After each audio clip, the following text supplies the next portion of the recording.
Mettez-vous en ligne. J'espère que ça va très bien. Connectez-vous.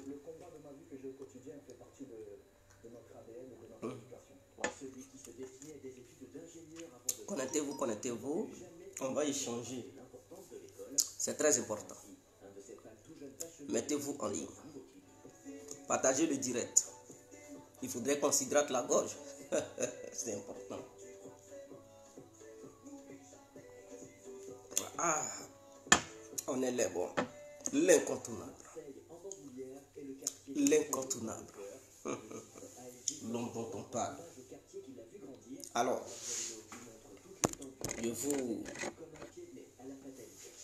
je vous demande de partager le direct. N'oubliez pas de vous abonner. Abonnez-vous, nous allons échanger un peu les idées, c'est très important. Voilà. Donc, Chakoul, le précieux. Ouais. Maître Chakoul, premier. Alors, nous allons nous hydrater la gorge. Alors, abonnez-vous, abonnez-vous, abonnez-vous. Partagez le direct. Nous allons donner une réponse au ministre du Commerce.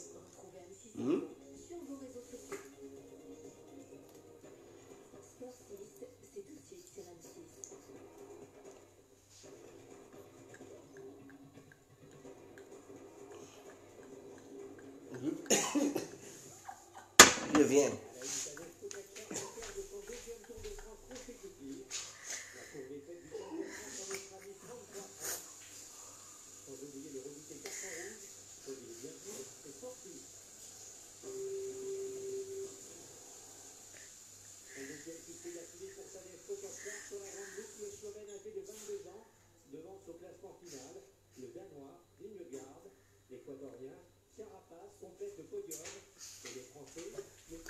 Alors, je m'excuse, hein.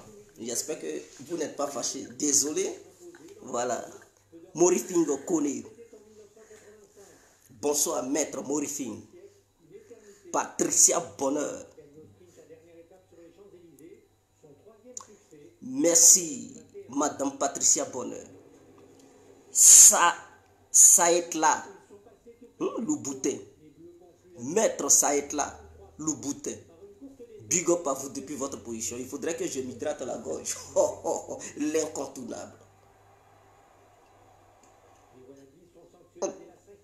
Ah, on est les bons. Alors, nous allons poursuivre. Bonsoir, bonsoir à tous et à tout temps pour tous ceux qui ne me connaissent pas. Je suis l'incontournable guerre complet tout terrain. L'homme dont on parle. L'homme qui n'a pas froid aux yeux. L'homme qui ne mâche pas ses mots.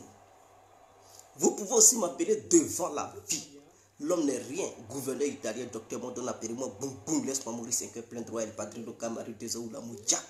Alors nous voilà à nouveau devant cette caméra pour donner une réponse au ministre du Commerce. Appelé Diarasouba Suleiman. Il faudrait que ça soit clair. Mais avant d'arriver sur le cas du ministre du Commerce, j'aimerais bel et bien me prononcer sur le cas du ministre Charles Blegoudé. Et donc, c'est pour profiter pour lui donner un petit conseil. C'est très important. Alors, cher ministre Charles Blegoudé, je suis l'incontournable bien compris. Et ce message est adressé à votre personne, ainsi que à tous ceux qui vous accompagnent. Vous savez, nous avons souffert à un moment donné, lorsque vous étiez en prison, enfermé injustement à la CPI, extradé à la CPI par le gouvernement de Dramane Ouattara et ses collaborateurs internationaux et nationaux qui sont en Côte d'Ivoire. Ça nous a fait mal à un moment donné, mais à un moment donné aussi, on s'était aussi fâché contre vous. Parce que l'homme s'est posé des questions pour dire, mais si vous êtes arrivé là-bas, c'était vous-même qui avez cautionné cela. Parce qu'à un moment donné, vous avez rigolé avec la rébellion qui n'avait pas été matée à son temps. Parce que si elle avait été matée, cette rébellion n'allait pas évoluer pour que vous et Laurent Gbagbo puissent se retrouver à la CPI. Donc, je vous dis la vérité, à un moment donné, je n'ai pas eu pitié de vous, je vous ai critiqué Et à un moment donné aussi, je vous ai défendu. Il faudrait que ça soit clair. Alors aujourd'hui, c'est un conseil que j'aimerais vous donner. Avant que vous ne partiez à la CPI, il y a eu des gens qui sont morts en Côte d'Ivoire. Je ne dis pas que ces gens-là sont morts parce que vous les avez armés. Non. Je n'ai pas dit que ces gens-là sont morts parce que vous étiez au pouvoir. Non, ce n'est pas ce que je veux dire par là. Mais vous devez savoir qu'en Côte d'Ivoire, beaucoup sont morts.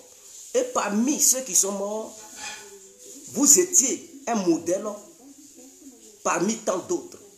Et ceux qui sont morts là, vous étiez beaucoup parmi eux là, vous étiez leur modèle. Ils vous voyaient comme le leader charismatique, le leader qui voulait ressembler dans leur vie. Et parmi eux, beaucoup vous ont soutenu. Quand vous étiez le président de la Galaxie patriotique, pendant vos différents meetings sur le territoire national, la jeunesse ivoirienne vous suivait. Je dis bien, la jeunesse ivoirienne vous suivait. Aucun parmi les jeunes ivoiriens ne vous a manqué du respect. En tout cas, ceux qui étaient de votre bord, c'est-à-dire ceux qui faisaient confiance à l'idéologie de Laurent Gbagbo, personne parmi ces jeunes-là ne vous a manqué de respect. Il y avait une très grande entente entre vous et la jeunesse ivoirienne. Et si ces gens, à un moment donné, ils se sont mis derrière Laurent Gbagbo, ils ont fait confiance à Laurent Gbagbo, je pense aussi que c'était aussi grâce à vous, parce que vous avez un art, et cet art-là, c'est un art oratoire. Vous savez comment vous adresser à la jeunesse. Vous savez comment convaincre la population ivoirienne. Et donc, lors de vos différents meetings, vous avez réussi à convaincre beaucoup de jeunes ivoiriens à suivre le gouvernement de Laurent Gbagbo. Par vos propos et votre ligne de conduite, beaucoup se sont dit qu'il fallait combattre l'impérialisme. Il fallait combattre afin que les Occidentaux puissent désormais considérer les Africains comme des êtres humains. Signer des contrats gagnant-gagnant. C'est-à-dire où l'homme occidental a 50% et l'homme africain a 50%. Et non des contrats inégaux. C'est ça qui avait poussé cette jeunesse à vous faire confiance. Mais depuis que vous êtes parti à la CPI, ça fait longtemps quand même. Beaucoup qui avaient soutenu le combat de son excellence M. Laurent Gbagbo et du ministre Charles Blé-Goudé, beaucoup sont disparus. Ils sont disparus dans notre nation. D'autres se sont portés disparus, d'autres sont disparus, on ne sait pas où ils sont. D'autres sont en prison, d'autres sont morts. Moi, ce que j'aimerais que vous fassiez à votre retour, parce que jusqu'à aujourd'hui, aucun politicien ne l'a fait encore. Je dis aucun politicien ivoirien qui était impliqué dans cette histoire de crise post-électorale ne l'a encore fait. En commençant par Dramane Ouattara, qui est le président ivoirien, n'a jamais tenu un tel discours, c'est-à-dire un discours dans lequel il demande pardon au peuple ivoirien parce que si la crise est arrivée, c'est parce que lui, il avait été, ou bien il est un acteur politique. Donc il a aussi sa part de responsabilité. Il ne demande pas pardon parce qu'il a tué, mais il demande pardon parce qu'il reconnaît avoir joué aussi un jeu parce qu'il est un homme politique. Et sa présence dans la politique ivoirienne a participé à l'arrivée de cette guerre. En dehors de Alassane Ouattara, Henri Konan Bédié n'a jamais tenu un tel discours pour demander pardon au peuple ivoirien. En dehors d'Henri Konan Bédié, le président Laurent Gbagbo n'a jamais tenu un tel discours pour remercier le peuple ivoirien. Depuis qu'il a été libéré, qu'il a mis les pieds en Côte d'Ivoire, il n'a jamais tenu un discours pour demander pardon au peuple ivoirien parce qu'à un moment donné, il a été quand même un acteur politique.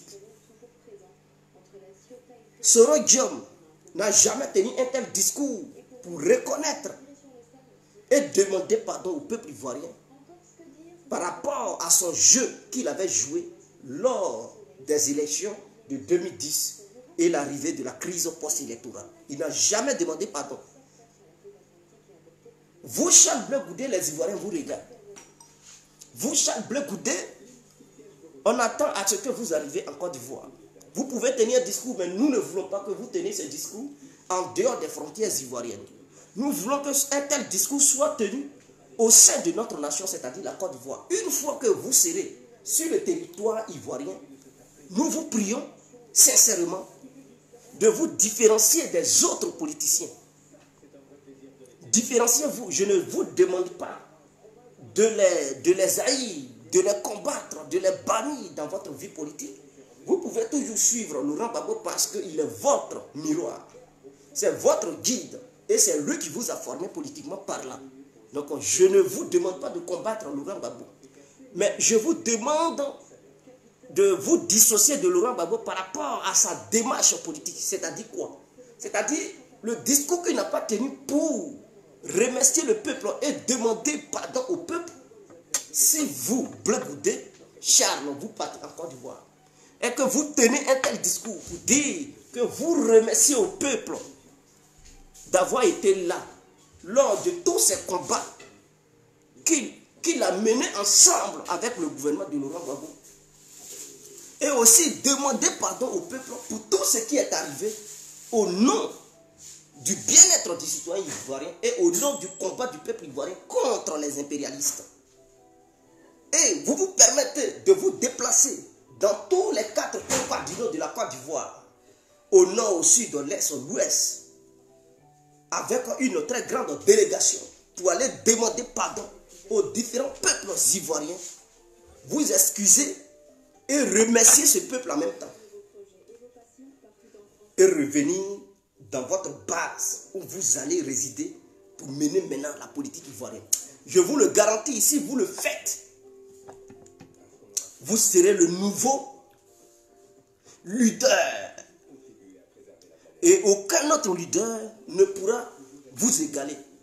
Je répète, si vous réussissez à poser un tel acte, tous les Ivoiriens vous verront comme une lumière nouvelle qui vient d'apparaître sur le territoire national ivoirien. Tout le monde va vous suivre.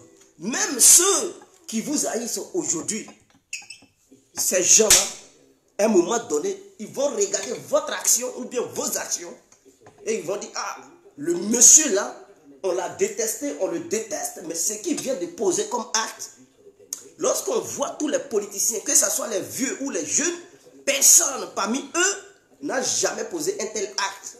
Bravo Blé Goudé. Ils vont se ranger de votre côté. Et ça va être un exemple pour la génération à venir et cette génération dont vous faites partie. C'est un conseil que je vous donne. Je vous le demande, faites-le. Parce qu'aujourd'hui, des gens se sentent délaissés. Parce qu'ils se disent qu'ils sont morts pour des hommes politiques et en retour, ces hommes politiques n'ont jamais eu un remerciement à leur égard. Ne se sont jamais déplacés pour aller dans les différentes régions pour voir et constater les dégâts après la crise post-électorale, et les familles qui sont meurtries aujourd'hui n'ont jamais reçu un petit politicien dans leur région ou bien dans leur village. Ces gens-là se sentent frustrés. Je vous le dis, si vous entamez une telle démarche et que suite à ça, vous avez des ambitions politiques et que le jour où vous vous présentez en tant que candidat à la présidence, en tant que candidat aux élections présidentielles, je vous le garantis, Charles Blé Goudé, vous allez battre tous les autres candidats qui seront face à vous, que ce soit vieux, jeune ou je ne sais quoi, vous allez tous les gagner, les mater, parce que vous allez vous différencier des anciens hommes politiques de la Côte d'Ivoire. Vous dites Soro, Soro n'a pas fait ça. Soro n'a pas fait ça. Soro, il parlait de sa rébellion de 2002. Mais je parle de la crise post-électorale. Soro n'a jamais demandé pardon par rapport à son implication dans cette histoire de crise post-électorale. Et Soro, d'ailleurs, pour encore blesser les plaies, il dit c'est un truc Ouattara qui a gagné. Il persiste. Mais est-ce qu'il est obligé de le dire? C'est-à-dire, ce ne sont pas des discours à tenir. Quand tu demandes pardon, tu ne dis plus qui a gagné, qui n'a pas gagné. Parce que tu es dans une nouvelle idéologie. Parce que lorsque tu reviens sur ça, lui l'a gagné, et en même temps tu dis non, on avait signé un deal, ça veut dire que tu n'es pas sincère. Parce qu'il devrait taire cette histoire de j'ai signé un deal avec Ouattara.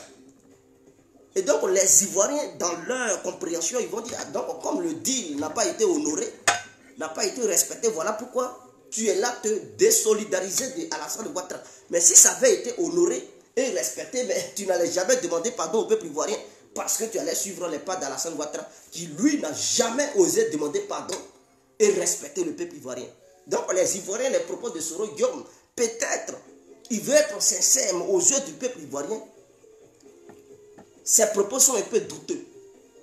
Voilà pourquoi je dis, Blé Goudé doit entamer ce genre de démarches et aller partout en Côte d'Ivoire, auprès de la population, comme il le savait bien le faire, parce qu'il y avait la rébellion, et lui, Blé Goudé, il se déplaçait pour aller dans les zones CNO, pour parler de paix.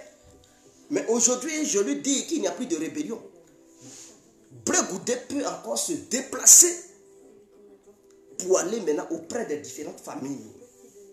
Que ce soit à Bobo, il doit être capable d'aller à Bobo, saluer les gens. Il doit être capable d'aller à Boaké, saluer les gens. À Korogo, saluer les gens. À Ouangolo, saluer les gens. À l'ouest de la Côte d'Ivoire, toutes les villes de l'ouest de la Côte d'Ivoire, au sud, à l'est, en passant par le centre, il doit aller partout pour saluer les gens. Les réconforter. Vous allez voir ces gens-là, ils vont voir Blé Goudé comme le nouveau leader. Même ceux qui font confiance aujourd'hui à Laurent Gbagbo, beaucoup vont commencer à prendre conscience et ils vont dire Gbagbo et Blé Goudé c'est la même chose, mais on préfère Blé Goudé parce qu'il est jeune et puis ils vont le suivre. Tout en gardant cet amour de Laurent Gbagbo en eux, mais ils vont mettre plus l'amour de Blé Goudé devant. Et l'amour de Laurent Gbagbo va rester en seconde position. Donc voici une bonne stratégie concernant le ministre Charles Blé Goudé pour impacter le peuple ivoirien et se faire voir comme un homme politique sincère, intelligent et qui tient l'avenir de la Côte d'Ivoire émergente en main. L'homme politique à qui le peuple ivoirien doit faire confiance pour le suivre là où il dirigera le peuple, là où il orientera le peuple. Voici les petits conseils que je tenais à donner à Charles Blé Goudé. Maintenant, je sais qu'il a des gens qui sont autour de lui. Soit ils prennent dans cette vidéo, ils envoient ça à Blé Goudé, il écoute, il analyse et il tire les points positifs et il rejette les points négatifs. C'est ça. Parce que quand tu regardes une vidéo, quand tu n'aimes pas la personne, tu détestes la personne, tu dis telle personne m'énerve, ceci, cela. Mais quand tu écoutes la vidéo, quand tu écoutes les vidéos des gens, il faut toujours tirer les côtés positifs et rejeter les côtés négatifs. C'est très important dans la vie. Ne regardez pas les visages des gens pour dire « Ah, il m'énerve, donc tout ce qu'il dit, non. » Quelqu'un peut t'énerver, mais il arrive parfois où il dit des choses très importantes et il dit des choses qui ne sont pas importantes. Et lorsque tu regardes ces différentes vidéos, tu prends ce qui est important, ce qui peut t'arranger, ce qui peut te faire avancer, ce qui peut te convaincre, tu prends ça. Et ce qui n'est pas bon, tu rejettes. C'est très important. Donc à partir d'aujourd'hui, quand vous écoutez les vidéos des gens, au lieu de regarder leur visage, ne regardez plus leur visage, mais écoutez plutôt ce qu'ils disent. Tirez le positif et rejetez le négatif, c'est très important. Car dans la vie, il y a le chemin négatif et il y a le chemin positif. Voilà. Donc à chacun de nous de suivre le chemin qui lui sied. C'est très important. Alors, pour maintenant arriver sur le ministre du Commerce, Souleymane Diarra Souba plutôt, j'aimerais bel et bien m'hydrater la gorge. Partagez le direct et abonnez-vous. C'est très important. Facebook a mis une sentence sur moi, c'est-à-dire à restreindre ma visibilité, c'est pas grave. Ça fait aujourd'hui quand même 4 mois. Mais Facebook refuse de lever ça, je ne comprends pas. Quelle sanction qui ne termine jamais? 4 mois, ça dure quand même, c'est exagéré. Mais j'espère que Facebook fera un effort pour revoir ce côté. Donc c'est important. Parce que depuis février, nous sommes en juillet quand même. Ça fait au moins 4 mois. Ou bien 5 mois même. Qu'ils ont restreint ma page. Et ça continue toujours de me menacer. Facebook, vous écoutez les gens parce que quand on dit certains propos, vous nous envoyez des messages. Donc, je profite dans cette vidéo pour vous demander de revoir le cas de ma page. Faire des perturbateurs politiques. Vous m'avez sanctionné depuis février. Et ça fait longtemps. Levez maintenant la sanction. C'est très important. S'il vous plaît, levez la sanction pour qu'on puisse faire ce qu'on sait faire. Voilà, on n'est plus là pour partager n'importe quoi. Nous sommes là pour sensibiliser les gens. Donc, on levez la sanction, s'il vous plaît.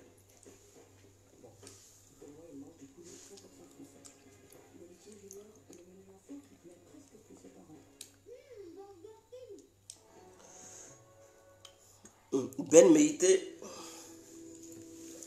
il y a quoi à toi? Peut-être le nom Blé Goudé te dérange.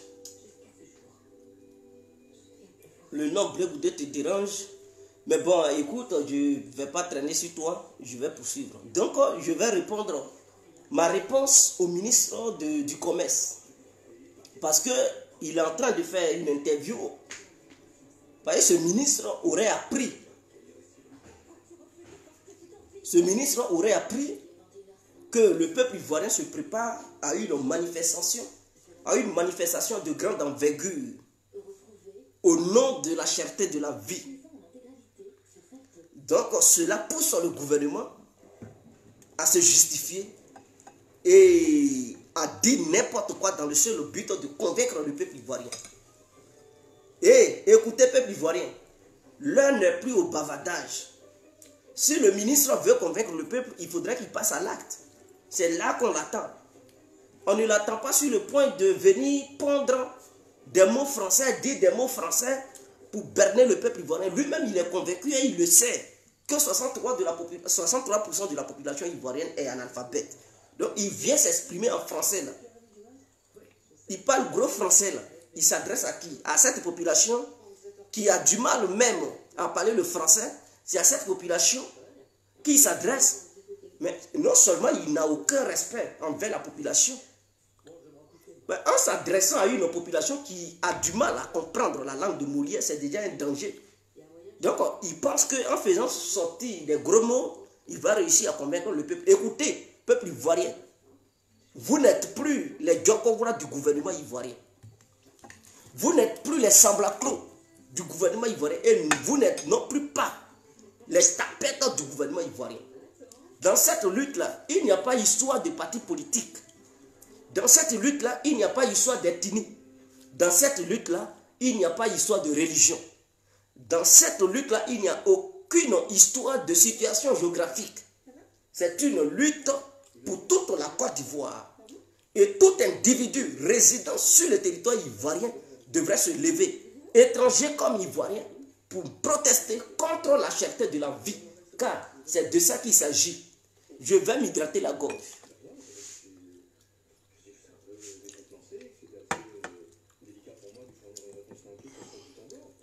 Je vais m'hydrater la gorge, c'est important.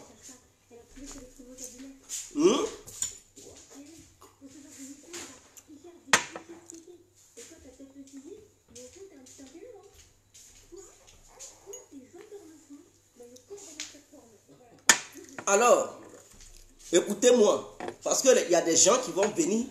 Non, Ouattara est notre président, on défend Ouattara. Ce n'est pas de ça qu'il s'agit. Quelqu'un qui est intelligent, il ne peut pas tenir ce genre de propos. Car la cherté de la vie, là, ça ne vise pas les gens de l'opposition seulement. Ça frappe partout. La galère ne connaît pas l'opposition, ne connaît pas parti au pouvoir. La galère chicote partout. Seuls les cadres du pays et les hommes politiques ne connaissent pas la galère. Mais tous ceux qui se disent militants, qui ne sont pas favorisés, qui sont des militants de seconde zone, ils sont tous frappés par la galère. Et lorsque la galère menace une nation, tout le monde est concerné. Alors tout le monde devrait être sérieux, hein, et venir dénoncer ce qui ne va pas de façon officielle. Au lieu de rester dans vos salons et dénoncer officieusement les choses, dénoncer les choses officiellement pour que le gouvernement puisse comprendre. Mais ce ministre du Commerce, il a un problème. Il dit, parce qu'il y a des gens qui ont annoncé qu'il allait avoir une manifestation, ou bien qu'il va avoir une manifestation. Donc lui, il vient, il dit non, il n'a pas écho de ça. Et qu'il a appris que des gens veulent manifester. Et que la Côte d'Ivoire est un état de droit.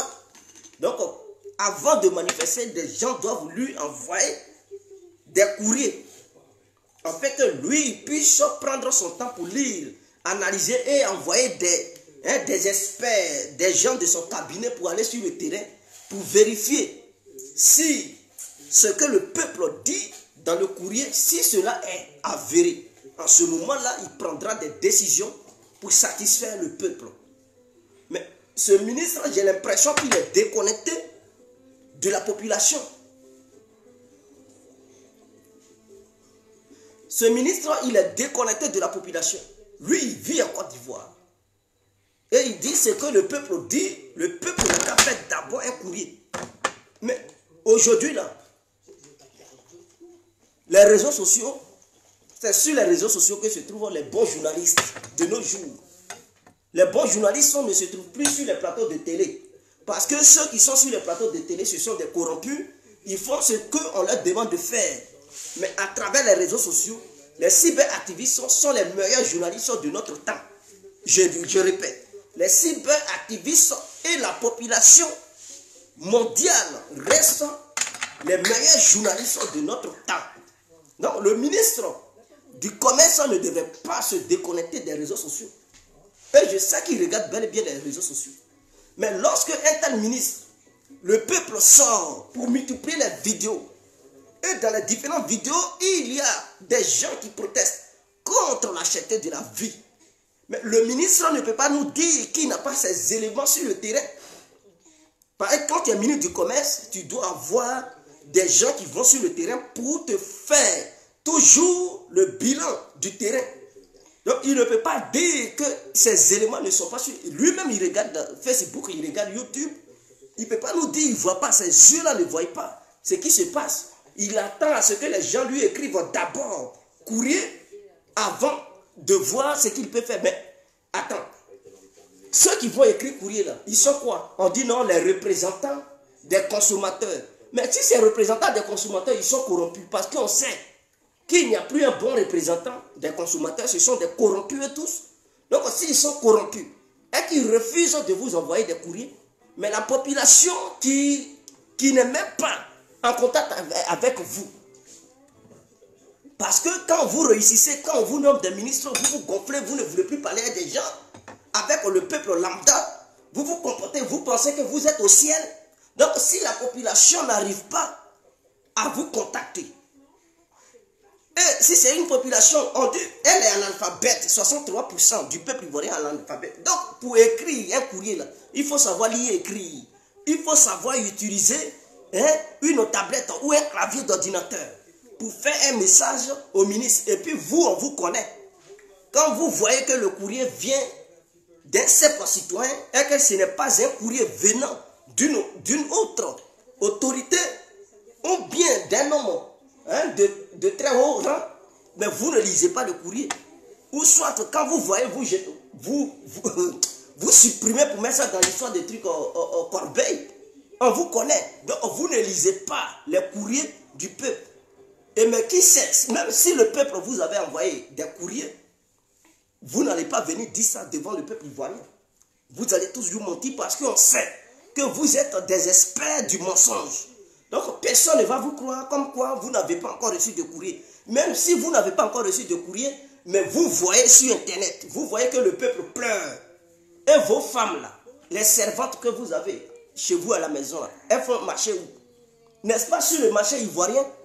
Elles ne voient pas la montée des trucs, des prix des denrées alimentaires, elles ne voient pas ça.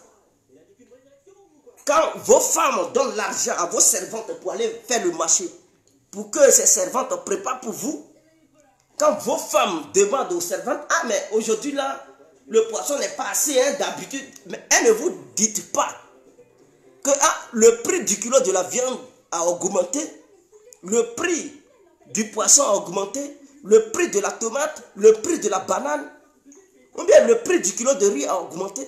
Mais vous êtes au courant. Vous faites semblant d'ignorer ce que vous savez. Arrêtez de prendre le peuple ivoirien pour un peuple idiot. Même s'il y a 63% d'analphabètes et que la Côte d'Ivoire occupe le 7e rang d'analphabétisme dans le monde, mais parmi cette population, il y a quand même certaines personnes qui sont cultivées, qui savent ce que c'est que la cherté de la vie et qui connaissent au moins les règles du fonctionnement d'un État. Donc le ministre du Commerce, si vous ne tenez pas et que vous ne pouvez pas tenir le coup, démissionner.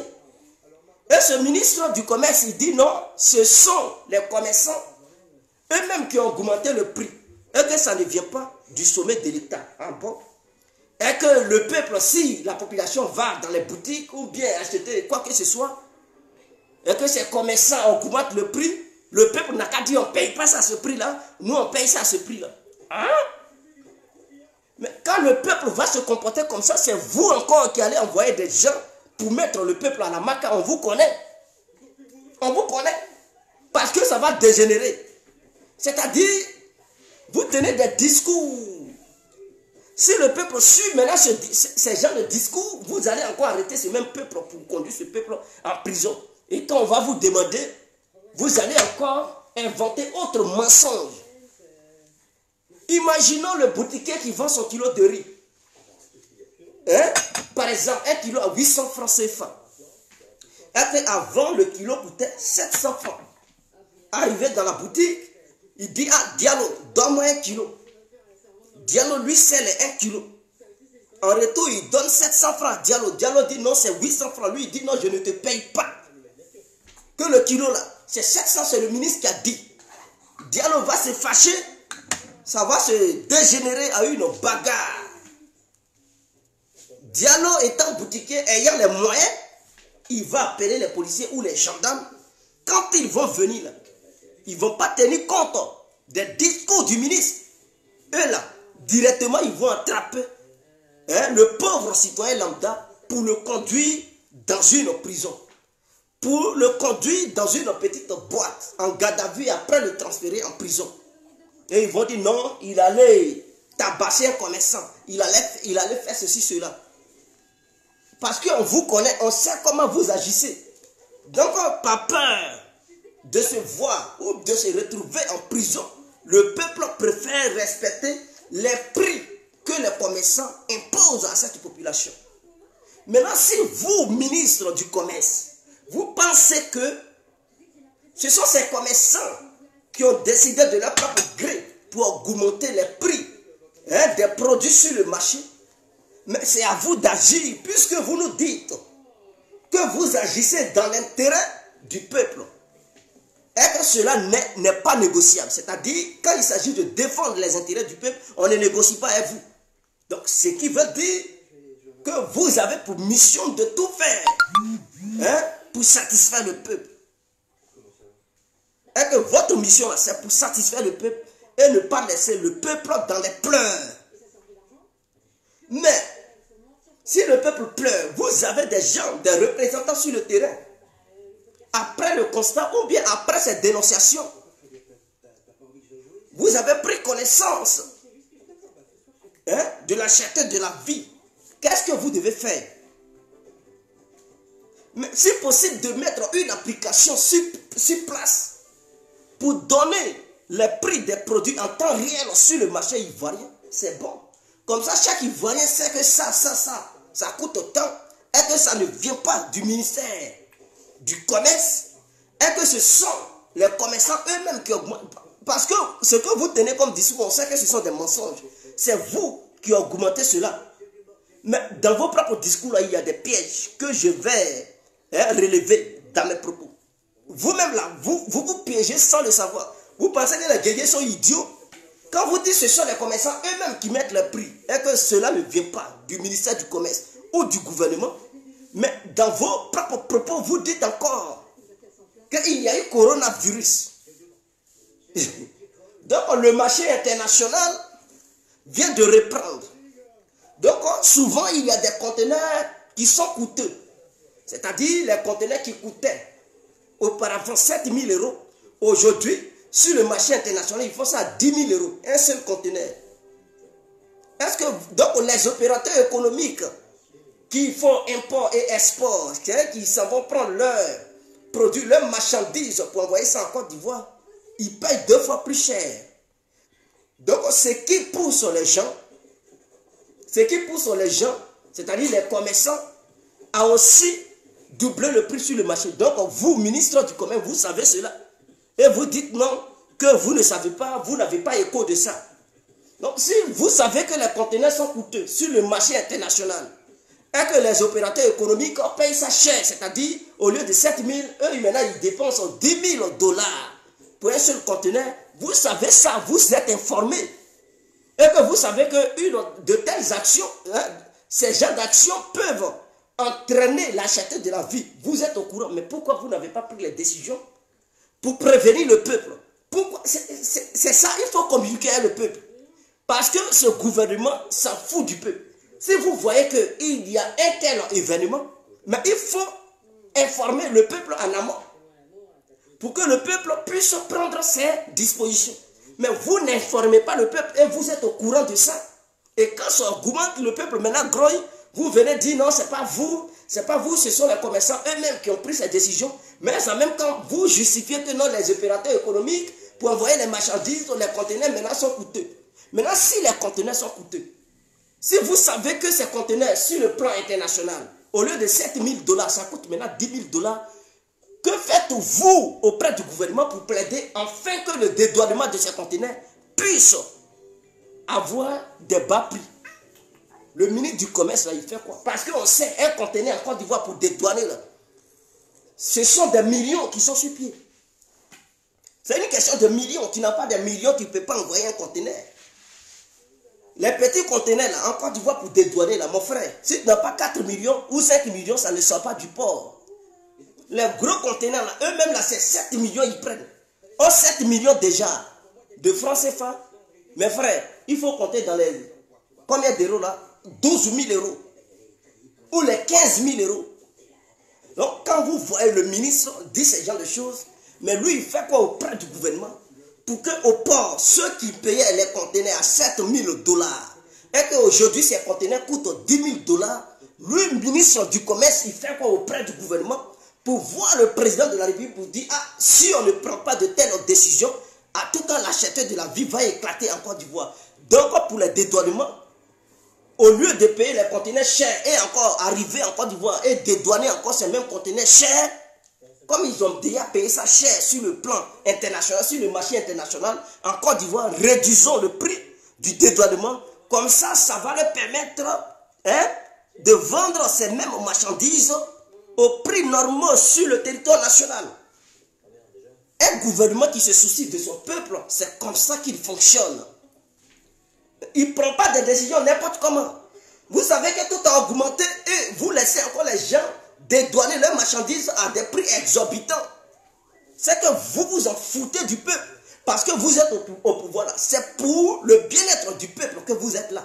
Donc, tout sacrifice que vous devez faire pour satisfaire le peuple, vous devez le faire. Vous ne pouvez pas dire non, vous bataillez.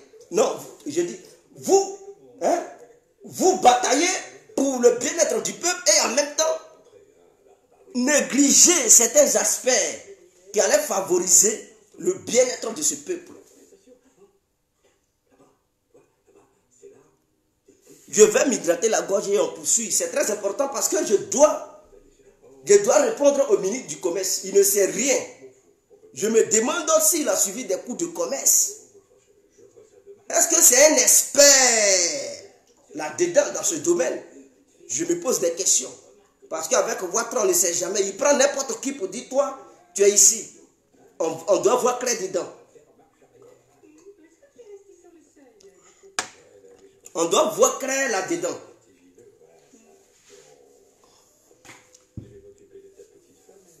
On doit voir clair là-dedans. Mais la question que je me pose, il y a des gens qui lui ont posé la question. Donc, histoire de bœuf là, les bœufs, les moutons là, ça vient aussi des conteneurs. C'est expédié depuis l'Europe. Il dit non, comme nos frères voisins, les Maliens, les Burkinabés, comme leurs pays sont mélangés là, voilà pourquoi ça a augmenté le prix. Mais je rappelle à ce ministre du Commerce qu'en Côte d'Ivoire, le Mali était en guerre. Mais le prix de la viande n'avait pas augmenté. Je répète, le Mali était en guerre. Mais la viande de bœuf n'avait pas augmenté. C'est-à-dire le kilo de la viande de bœuf n'avait pas augmenté. Quand je parle de guerre, là, je ne dis pas que les terroristes ils viennent, ils font sauter sa bille et puis ils fuient. Non. C'était un combat au front. Le pays était divisé en deux. Les deux côtés s'affrontaient violemment. Mais le kilo de viande n'avait pas augmenté.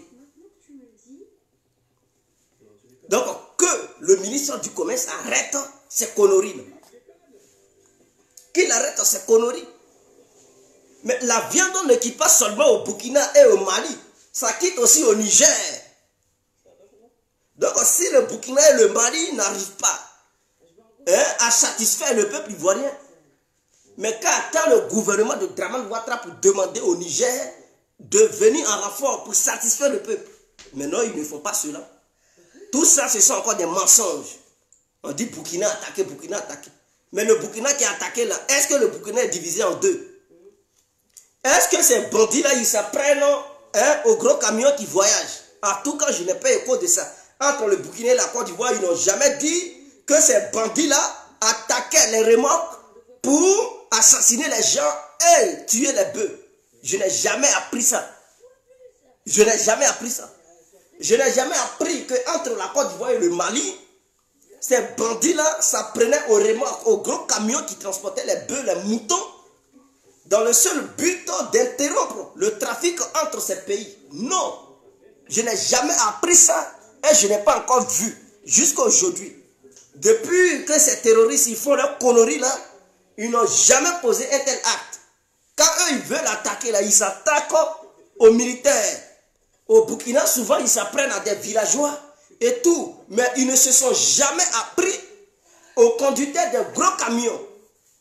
Jamais. Donc que le gouvernement arrête ces conneries. Il y a bel et bien, le trafic entre le Burkina, la Côte d'Ivoire et tout. Mais pour rattraper encore le gouvernement ivoirien, pourquoi le kilo de la viande n'avait pas augmenté lorsque la Côte d'Ivoire avait fermé ses frontières? Puisque les frontières étaient fermées plutôt, il n'y avait pas de gros camions qui circulaient. Rien ne quittait en Côte d'Ivoire pour aller au Burkina et au Mali. Rien ne quittait au Mali et le Burkina pour venir sur la Côte d'Ivoire. Donc, puisque les frontières étaient fermées, pourquoi le kilo de la viande n'avait pas augmenté? Aujourd'hui, ça circule, maintenant, c'est là, ça augmente. Et pour justifier cela, il dit non, à cause des terroristes. Arrêtez vos conneries là. Arrêtez vos conneries là. Le prix du courant aussi là, c'est-à-dire l'électricité. Les factures d'eau et de courant, encore, c'est l'histoire des terroristes qui engendrent cela. Tout a augmenté dans tous les domaines. Et vous dites non, ce sont les terroristes. À un moment donné, arrêtez. Banane plantée aussi qui a augmenté là, c'est l'histoire des terroristes. Ou bien banane plantée, ça quitte maintenant en Europe. Mais je pense que c'est en Côte d'Ivoire on produit ça. On dit tout a augmenté et puis nous, ils sont là, ils font sortir n'importe quoi comme argument. Dans le seul but de convaincre le peuple ivoirien à ne pas manifester. Parce que le problème, c'est que le gouvernement ivoirien a peur des manifestations. Ouattara, il a peur de ce qu'on appelle manifestation parce qu'il voit un danger. Il se dit dans cette histoire-là, ce n'est plus une question de militants. Donc il ne peut pas utiliser les militants du RADP pour dire qu'ils n'ont qu'à sortir pour faire contrepoids. Ou bien ils n'ont qu'à sortir pour empêcher la manifestation. Parce que dans cette histoire de manifestation, il ne s'agit plus d'une question de militantisme. Il ne s'agit plus d'un parti politique, mais il s'agit d'un peuple uni, comme un seul homme qui sort pour protester contre la cherté de la vie. Donc Ouattara, il voit un danger. Parce que si certains militants du RADP qui n'ont pas encore compris que cette manifestation, c'est pour le bien-être de tous les Ivoiriens. Même les nordistes, ils sont aussi concernés parce qu'il faut aussi le commerce. Le commerce est partout en Côte d'Ivoire. Pour aller acheter nourriture, c'est partout en Côte d'Ivoire. Donc si tout est cher, que tu sois du nord, l'est, l'ouest, sud, au centre, mon frère Atia, ça te chicote aussi. Donc il sait que s'il envoie d'autres nordistes qui n'ont pas encore compris le but de la lutte, et que sur le terrain, d'autres nordistes qui seront aussi sur le terrain, il arrivait que les gens s'affrontaient, ça va dégénérer en même temps. Et ça va mettre en danger le pouvoir d'Alassane Ouattara. Parce qu'eux, ils vont voir comme quoi Alassane envoie des gens, des microbes pour les assassiner. Or, pourtant, ils sont militants du RADP, mais ils protestent uniquement pour la cherté de la vie. Et puis, ils envoient des microbes pour les tuer. En ce moment-là, ils vont voir le gouvernement d'Alassane Ouattara comme leur ennemi. Et ça va mettre en danger le gouvernement de Dramane. C'est ça, Alassane Ouattara, il craint. Et quand il voit ça, il dit non, ministre du Commerce va tenir des discours, il faut tout faire pour les empêcher de manifester. Faites tout pour les calmer. Il ne faut pas, ils vont manifester dans mon pays là. Voici ce qui pousse le ministre du Commerce à sortir. Mais ce ministre, il dit, tant que les gens ne lui ont pas encore fait un courrier, il ne peut pas répondre. Mais comment il a su qu'il y avait des manifestations? Lui, ministre du Commerce, là, il a su comment qu'il y a manifestation qui allait s'organiser. C'est parce qu'il regarde les vidéos, c'est parce qu'il a se servi de renseignements sur le terrain, c'est parce que les gens lui disent ce qui se passe sur le terrain. Mais ceux qui ont parlé là, c'est à travers les réseaux sociaux ils ont parlé. Pour dire qu'il y a eu une marche, pour contester, pour protester et demander au gouvernement de revoir les prix des denrées alimentaires. Et lui, ministre du Commerce, il sort d'où et puis il fait un discours. Ça veut dire, depuis tout ce temps-là, il voyait les gens pleurer de la cherté de la vie, mais il ne parlait pas. Il s'en foutait. Tant que le peuple ivoirien dort, lui, ministre du Commerce, il n'en a rien à foutre. Courrier ou pas courrier, vidéo ou pas vidéo, c'est pas son affaire. Mais comme il a vu qu'il y a eu une histoire de manifestation, il dit là, je prends ça au sérieux parce que si je ne fais rien, et que ça met le gouvernement de Ouattara en danger, alors c'est pas bon pour mon poste du ministre du Commerce. Je dois tout faire pour empêcher le peuple ivoirien de protester. Voilà pourquoi il sort. Parce que si jamais il y a eu une sortie de la population et que cela a dégénéré, Ouattara va le chasser de son pouvoir. De là où il est, il va le radier. Même si c'est Ouattara qui est impliqué, mais il va mettre tout sur lui. Et pour se désengager de ça, il va dire non, c'est le ministre comment on appelle ça? C'est le ministre du Commerce qui est à la base de ça, je ne savais pas. Et puis il va lui démettre de ses fonctions. Dans le seul but de se faire pardonner par le peuple. Et il va mettre encore un autre ministre qui va jouer un peu, ça va diminuer un peu, après ils vont encore remettre ça. On les connaît, on sait comment ils fonctionnent. Donc mon message, comme il a dit, que les gens n'ont qu'à lui envoyer d'abord un message, pour que lui puisse lire et prendre une bonne décision. Comme la manifestation était prévue pour le 21 ou le 22 de ce mois, ou le 23, je demande au peuple ivoirien de proroger la date de la manifestation, de programmer ça pour le 29 juillet. C'est-à-dire tout ce temps-là, c'est pour d'abord voir les actions du ministre et voir si le ministre a la capacité de faire quelque chose pour que les prix diminuent sur le marché. Dans le cas contraire, si le ministre ne fout rien et qu'il ne fait rien jusqu'au 29, alors que le peuple prenne le devant des choses pour manifester et faire comprendre son mécontentement envers le gouvernement ivoirien. Ce n'est pas une histoire de coup d'État, mais c'est une histoire de survie. Parce que ce n'est pas à cause d'un homme politique que les gens vont subir la faim, parce qu'ils adorent Ouattara, donc ils n'ont qu'à vivre avec la faim. Tiens, les moyens ne sont plus assez. Est-ce que vous avez réfléchi un peu? Pour payer scolarité, il faut payer. Pour aller à l'école, il faut payer plutôt. Pour aller se faire soigner, il faut payer. Il faut habiller ta femme. Ah, tiens, tu vas faire des enfants. Pour que madame accouche, tu dois payer. Il faut nourrir l'enfant. Madame doit bien manger pour qu'elle puisse bien donner à téter à l'enfant. Il faut payer. Maintenant, ce que tu dois prendre pour payer là, non seulement il n'y a pas de travail, et ce que tu as l'habitude de payer pour donner à madame ou à tes enfants, on dit c'est encore cher. Mais c'est cher, mais le gouvernement ne te donne pas de travail, le gouvernement n'augmente pas les salaires. Les salaires sont minimes, mais les maisons sont coûteuses, l'électricité est galopante, le prix de l'électricité est galopant, le prix de la soda, c'est-à-dire d'eau, la facture d'eau est galopante. En dehors de ça, le carburant encore, le petit carburant. Mais le prix a augmenté, mais on va où? On va où? Oh, le président ivoirien Alassane Ouattara passe son temps à prendre crédit. L'Ivoirien ne profite pas de ce crédit. Qui bouffe l'argent que Ouattara prend au FMI? Ouattara, il prend crédit partout. Il va de 1000 milliards, 200 000 milliards. Milliards. Je ne sais plus comment définir ces chiffres. Il ne fait que parler des milliards. Il dit l'économie ivoirienne est puissante, est forte. Mais si c'est fort, là, pourquoi tout augmente en Côte d'Ivoire? Mais si l'économie est florissante et que tout va bien, voici ce que le gouvernement devrait faire. Comme le ministre du Commerce justifie que, comme le marché international vient de s'ouvrir, donc il y a manque. Donc le peu qui vient là, les gens font ça cher parce qu'on les tasse là-bas. Sur le marché international. Mais si le gouvernement se souciait du peuple ivoirien, puisque l'économie ivoirienne se porte bien, mais le gouvernement devrait payer une partie dans les mains de ses opérateurs économiques, afin que les prix soient stables sur le territoire national ivoirien. C'est ça, on dit un vrai gouvernement. Je répète, je vous explique. Je vais enlever mes verres, je vais enlever mon chapeau. Je vais vous expliquer le système.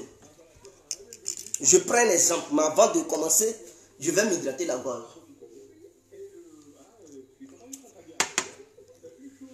Imaginons, vous et moi, on fait import-export.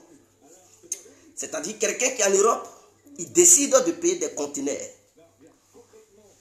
remplis de produits vivriers. Et il avait pour habitude d'acheter ces produits-là pour mettre ça dans un conteneur. Mais le prix du conteneur, c'est-à-dire, il prend le conteneur, met ça sur l'eau et tout. Le total te revenait à 7 000 €. Est-ce que vous comprenez? Mais comme le prix sur le marché international a changé, le conteneur maintenant, tu payes ça à combien? À 10 000 €. Et donc, quand toi tu vas en Côte d'Ivoire, le conteneur que tu payais à 7 000 €, ça avait son prix. Peut-être en Côte d'Ivoire, quand tu arrives là-bas, tes marchandises, tu avais pour habitude de vendre ça à 500 auprès de la population, parce que quand tu fais tes calculs, tu te dis, ben, tes 7 000 € que tu as dépensés pour mettre ça dans l'histoire de conteneur là. Quand tu vas vendre tes choses à 500 francs, 500 francs, 500 francs, quand tout va finir, tu vas récupérer tes 7 000 € et tu auras un bénéfice de 3 000 €, ce qui va te faire 10 000 €. Bon, maintenant les données ont changé. Comme tu payais le conteneur à 7 000 € et que quand tu le vendais, tu avais 10 000 €. Maintenant que les données ont changé, au lieu de 7 000 €, tu payes maintenant le conteneur à 10 000 €. Tu envoies ça en Côte d'Ivoire. Mais mon frère, tu ne peux plus vendre tes marchandises à 500. Parce que quand tu vas vendre les marchandises à 500, le prix de l'achat du conteneur, plus ton bénéfice, le total, ça te faisait 10 000 €. Mais comme tu as payé maintenant le conteneur à 10 000 € et que tu as envoyé ça, il faudrait que tu augmentes quand même le prix sur le marché ivoirien. Comme ça, tes 10 000 € vont sortir et tu auras un bénéfice. Donc, au lieu de 500, tu fais ça maintenant à 700 francs CFA. Donc, tu sais que quand tes marchandises vont finir, non seulement tu vas récupérer tes 10 000 €, mais les 200 sur chaque marchandise, sur chaque produit, c'est ça maintenant qui va être ton bénéfice. Maintenant, comme il y a un gouvernement ivoirien en Côte d'Ivoire, qui voit que si ça se passe comme ça, le peuple n'a pas les moyens pour acheter ces genres de produits. Comme le peuple n'a pas les moyens, et que les opérateurs économiques qui rentrent maintenant dans ce domaine du marché, ça va causer un tort à la population. Qu'est-ce que le gouvernement fait? Le gouvernement maintenant, comme le gouvernement nous dit que l'économie ivoirienne se porte bien, et le gouvernement ne cesse de nous parler de milliards, milliards, que voilà, la balance est positive, la balance est excédentaire, la balance est ceci, et il nous parle histoire de chiffres, de chiffres, de chiffres. Qu'est-ce que le gouvernement devrait prendre comme décision pour satisfaire le peuple et aussi satisfaire les opérateurs économiques? Voici ce que le gouvernement fait. Les 200 francs que chaque opérateur économique allait ajouter sur son produit pour vendre ça auprès de la population. Au lieu de vendre ça à 500, les opérateurs économiques vendent ça maintenant à 700 francs. Le gouvernement ivoirien, à son tour, il dit non, je ne veux pas que le prix change sur le territoire national. Maintenant, toi, opérateur économique, je comprends. Je sais que le prix a changé sur le marché international. Voici ce que tu dois faire. Donc, le gouvernement et les opérateurs économiques signent maintenant un accord. L'accord est que les 200 francs qui s'ajoutent sur chaque produit, le gouvernement enlève l'argent dans les caisses et paye ça directement dans les mains des opérateurs économiques. Et exige auprès de ces opérateurs économiques de vendre les produits à 500 francs CFA auprès de la population. Maintenant, les 200 qui allaient s'ajouter pour que ce soit les 700 francs, ils font le calcul et le gouvernement leur verse l'argent directement. Ce qui va faire que le prix va être stable auprès de la population. Et donc, quel que soit alpha, le peuple ne sentira point l'augmentation des prix des denrées alimentaires sur le marché international. Mais le gouvernement ne le fait pas. Le gouvernement ne paye pas une partie de ces produits afin que les prix soient stables sur le territoire national. Le gouvernement laisse les opérateurs économiques avec le peuple et les commerçants. Donc, eux, comme ils ont payé ça cher sur le marché international, mais en Côte d'Ivoire, ils doivent aussi vendre ça cher pour retirer leur jeton et puis avoir un bénéfice. C'est ce qui se passe en Côte d'Ivoire. Or, pourtant, ils disent qu'ils sont là pour satisfaire le peuple. Ils disent que l'économie ivoirienne se porte bien. Mais si ça se porte bien, prenez des gages forts pour soulager le peuple, mais ils ne le font pas. Donc, ce sont des gens qui ne sont pas là. Ce sont des gens qui sont là pour leur propre ventre. Ils ne sont pas là pour le peuple. Ils sont là pour leur ventre. Mais ils ne sont pas là pour le peuple. Voici ce qu'ils sont. Donc, c'est au peuple maintenant de savoir ce qu'il veut. Est-ce que le peuple veut subir la politique du gouvernement? Ou le peuple veut redresser la politique du gouvernement? Quand ça arrive à ce niveau, il ne s'agit plus de militants, mais il s'agit de la vie du peuple ivoirien qui est en jeu. Donc, le peuple ivoirien doit prendre des décisions fortes pour faire comprendre à son gouvernement que non, tu es au pouvoir pour nous diriger là, c'est pas comme ça. Il y a des limites. On peut te soutenir quand il s'agit d'une histoire de politique entre opposants et parti au pouvoir. Mais là, ce n'est plus une question d'opposition et parti au pouvoir. C'est une question des intérêts de tous les Ivoiriens qui est mise en jeu. Ces intérêts sont mis en jeu. Il faut défendre ces intérêts. C'est de ça qu'il s'agit. Ce n'est pas en Côte d'Ivoire seulement. Pourquoi c'est en Côte d'Ivoire on augmente le prix de trucs?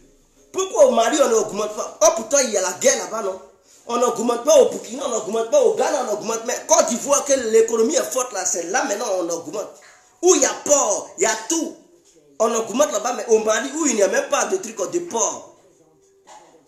Au Mali où le pays est en guerre, ça n'augmente pas, il ne plaît pas pour l'acheter de la vie.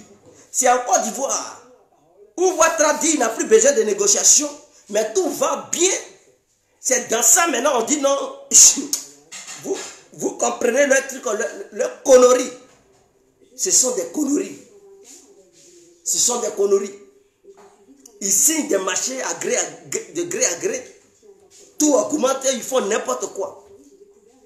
Ils prennent crédit, ils poussent les gens à augmenter les prix pour rembourser leur crédit. Et ils sont là, ils inventent n'importe quoi comme argument. le gouvernement ivoirien n'est pas sérieux. Vous prenez des crédits partout. Il n'y a même pas un petit travail pour le peuple.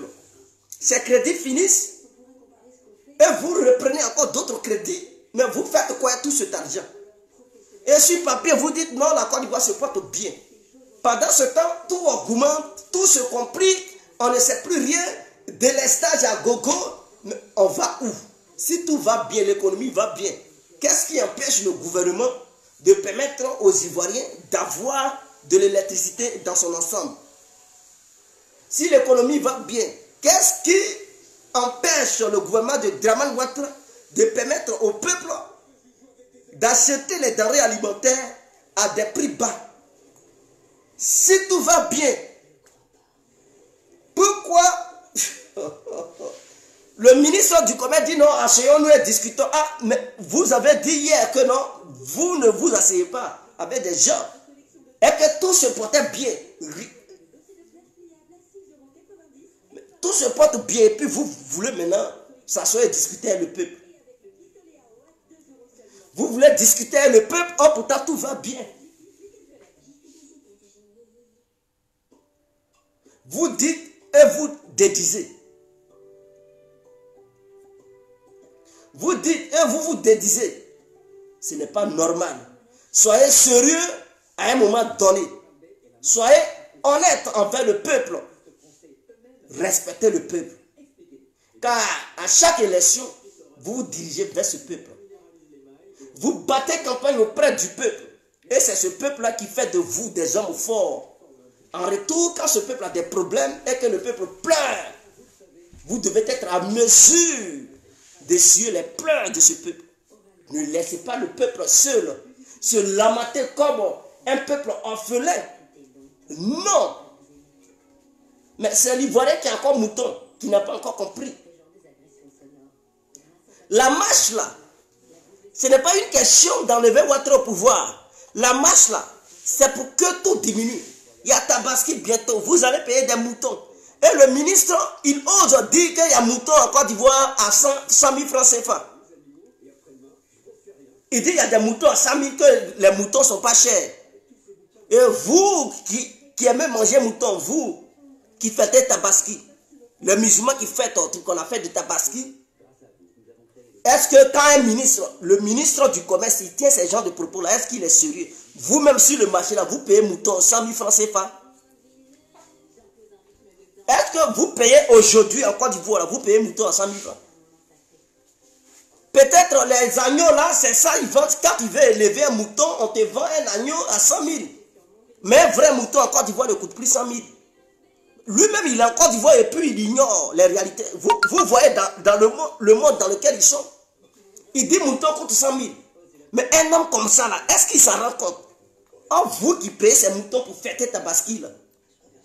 Vous qui vous débrouillez pour acheter vos kilos de trucs de viande de mouton là. Mais ce ministre, il est déconnecté de la réalité, il s'en fout. Pendant que vous dites la viande est chère, le kilo de la viande, lui il dit non, le mouton coûte à 100 000. Donc pour lui là, c'est un prix qui est très bas. Donc il ne comprend pas pourquoi les Ivoiriens pleurent. Il dit le mouton coûte 100 000 francs et vous dites non, c'est cher. Il dit ce n'est pas cher. Dans son discours, il dit ce n'est pas cher que le mouton coûte 100 000. Un ministre comme ça, est-ce qu'il vit en Côte d'Ivoire? Est-ce que lui-même, il est musulman, non? Ah, comme on leur fait des dons, il ne sait même pas comment, combien ces animaux coûtent. Ce sont des ministres, il y a des gens, à chaque fête, on leur donne des dons. Donc, ils ne payent plus sur le marché, ils ne payent rien. On leur donne des dons, donc ils ne payent rien. Ils ne connaissent même pas le prix, ils ne demandent même pas le peuple. Et ils se permettent de dire que les moutons coûtent 100 000 francs CFA. Oh, pourtant, vous-même, vous êtes au courant que le petit prix d'un mouton en Côte d'Ivoire, c'est 300 000. Ça commence sur 300 000. Maintenant, les gros béliers, là, il faut aller dans les 400, 500. Mais lui, il dit non, non, non, c'est faux. Et puis, il était là. Mais est-ce qu'il est normal? Les consommateurs lui disent que non, c'est cher. Lui, il dit non, non, non, non, c'est 100 000. Mais un tel élément, c'est un danger. Et s'il a réfléchi comme ça sur le cas de la viande, mais Je pense qu'il réfléchit aussi comme ça sur d'autres. Pour le riz, il se dit, ben, le riz est moins cher. Parce que lui, il est milliardaire. Donc quand vous lui dites c'est cher, il vous voit en présentant, il dit non, ce n'est pas cher. Ah mais oui. C'est comme, toi tu es millionnaire, et tu vois quelqu'un, il dit, ah depuis ce matin, je n'ai pas encore eu 100 francs pour manger. Tu es étonné, tu es surpris, tu dis non, non, non, non, il m'insulte, il se fout de moi. Parce que tu ne crois pas. Toi, tu as l'argent, pour toi, 100 francs, ce n'est rien. Mais quand tu vois quelqu'un qui dit, ah, depuis matin, il n'a pas encore eu 100 francs pour manger, même Père Godieu, il n'a pas encore eu ça. Tu le vois comme un sorcier, tu dis, non, non, non, non, il ne dit pas la vérité, c'est un menteur. 100 francs qui est 100 francs, non, non, non, à qui tort. Parce que pour toi, comme tu es millionnaire, tu te dis, 100 francs ne peut manquer à quelqu'un. Oh, pourtant, c'est la réalité. Pourtant, il te dit, il n'a pas mangé, il sait qu'il n'a pas mangé. Il faut aussi l'écouter. Il ne faut pas te baser sur tes millions ou tes milliards pour penser que comme tu as ça, tout le monde a ça. Mais le cas du ministre, comme lui, il est milliardaire, il se dit que dire que le prix de la viande a augmenté en Côte d'Ivoire, hein, c'est une insulte envers le gouvernement ivoirien. Donc lui, il ne croit pas à ça. Il dit non, non, c'est 100 000 francs, c'est pas cher. Un tel ministre est un danger pour la population. Et ils sont comme ça. Pendant que le peuple pleure, lui, il dit non, non, non, rien n'est cher. Il trouve que ce n'est pas cher. Et que c'est normal que le prix augmente. Donc pourquoi le peuple pleure?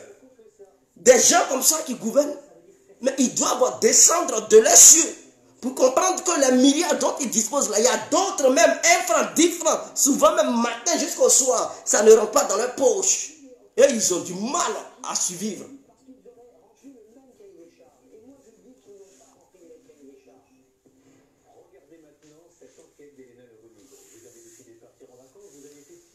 Et puis, je n'arrive pas à comprendre. Cette histoire aussi, on doit traiter. Quand on dit fête de Tabaski, on donne toujours des dons aux musulmans. Mais quand on dit fête de Noël, là, on ne donne pas des dons aux chrétiens. Il y a quoi? Il y a un problème.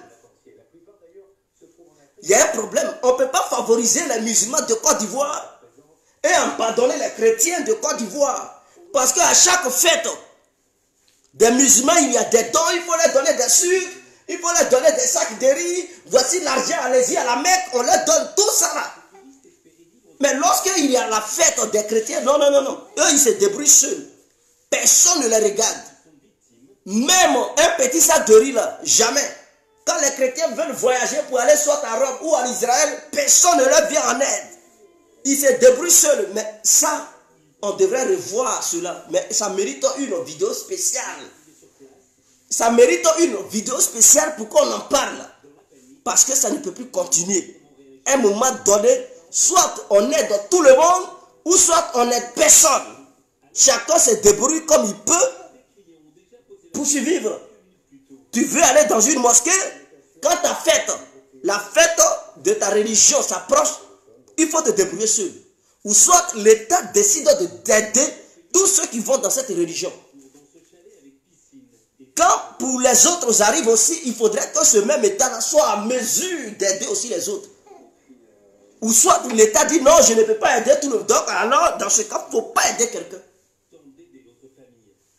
Parce que c'est ça qui envoie la haine, l'inégalité au sein de la population, et ça devient des conflits demain. Parce que quand des gens sont habitués à recevoir des dons de la part de l'État, le jour où un gouvernement vient et que ce gouvernement dit non, cette fois-ci je ne vais plus vous favoriser, des gens vont prendre des armes parce que leur fête est arrivée, on ne leur a pas donné des dons. Et ils s'en vont, ils se sentent frustrés, ils se disent mais pourquoi notre fête, c'est qu'ils ne nous aiment pas, ils nous détestent. Oh pourtant ce n'est pas ça. Oh pourtant ce n'est pas le cas. Parce qu'ils sont habitués. Mais pendant qu'on leur donne là, ils ne parlent pas aussi des autres. Parce que quand pour les autres arrivent, on ne leur donne pas là. Eux là, ils n'en ont rien à foutre. Mais il faut être juste dans la vie. Dans la vie là, il faut être juste. C'est-à-dire de la manière on te donne et puis on ne donne pas aux autres là. Pendant que les autres aussi, ils sont dans une religion, ils croient en leur Dieu. Mais lui qui est le président, qui gouverne le pays, de la manière il s'occupe de vous, mais dites à ce même président de s'occuper des autres. Maintenant, le jour où ce président ne veut plus s'occuper de vous, vous dites que non, il vous déteste. Il ne vous aime pas. Mais Au moment où il ne donnait pas pour les autres, est-ce que les autres se sont plaints? Pour dire non, le président les déteste, il les haïssait. À un moment donné, ça mérite une vidéo spéciale. Pour qu'on en parle. Il faudrait que ça soit clair. Parce que je vois qu'il y a une injustice au sein de notre population. D'autres reçoivent des sacs de sucre et l'argent des billets d'avion pour aller à la Mecque. Et ceci, cela. Pendant ce temps, les autres, quand leur fête approche, ils ne reçoivent rien. Pékini même, ils n'ont pas ça. Et on vit dans la même société. Le jour où ceux qui recevaient des sacs de sucre et les billets d'avion pour aller à la Mecque, le jour où ils ne reçoivent pas ça, ils trouvent que non, on les déteste dans le pays, ils s'en vont prendre des armes pour combattre. À un moment donné, on doit arrêter ça. On doit arrêter ça. Soit on aide tout le monde, soit on n'aide personne. On doit mettre tout le monde au même pied d'égalité. C'est de ça qu'il s'agit. Donc, je vous aime. Je vous remercie. C'était l'incontournable guerre complet. Je ferai une vidéo spéciale sur ça pour permettre aux dirigeants ivoiriens de se pencher sur cette affaire. C'est de ça qu'il s'agit. C'est très important. Sur ce, on se laisse. Vive la Côte d'Ivoire, vive le peuple ivoirien. Ciao. C'était l'incontournable guerre complet ensemble.